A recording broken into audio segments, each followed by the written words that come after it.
Thwaites Glacier in Antarctica adds about 4% to sea level rise every year as it melts. The ice loss of the glacier has doubled in the last 30 years, and some scientists are thinking that it could run out of control, I should say, and raise sea levels by 2 feet over the next 100 years. Meteorologist Sean Stiles takes a look at the research that's being done in this Earth 8 report.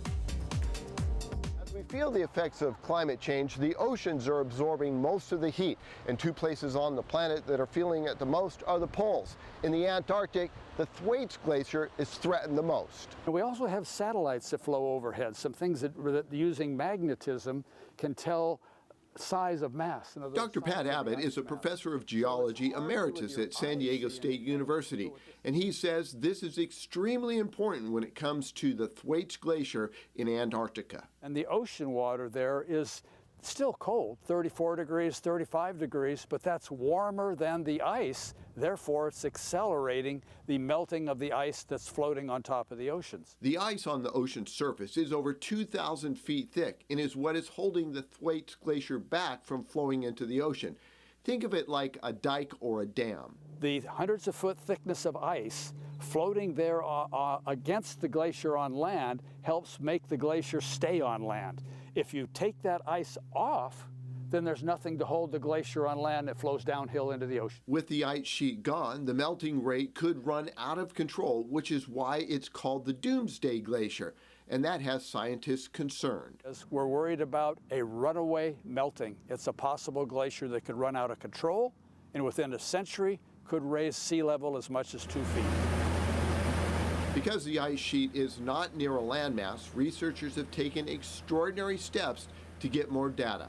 On the western edge of Antarctica lies the Thwaites Glacier. Now, the Thwaites Glacier is one of the largest in the world, and as the ice flows off the continent into the ocean, it's actually melting because the ocean water temperatures are warmer than normal. Scientists are concerned that this actually might make that ice shelf collapse. So they're doing some research.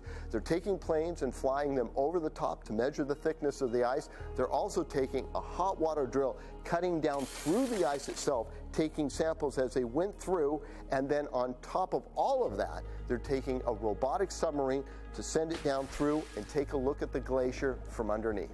They've gone out onto the floating ice shelf, used hot water to bore a hole 2,000 feet down to get through 2,000 feet thickness of floating ice to see the water underneath. That allowed researchers to deploy a robot, IceFit, to get a look at the glacier and get instant feedback.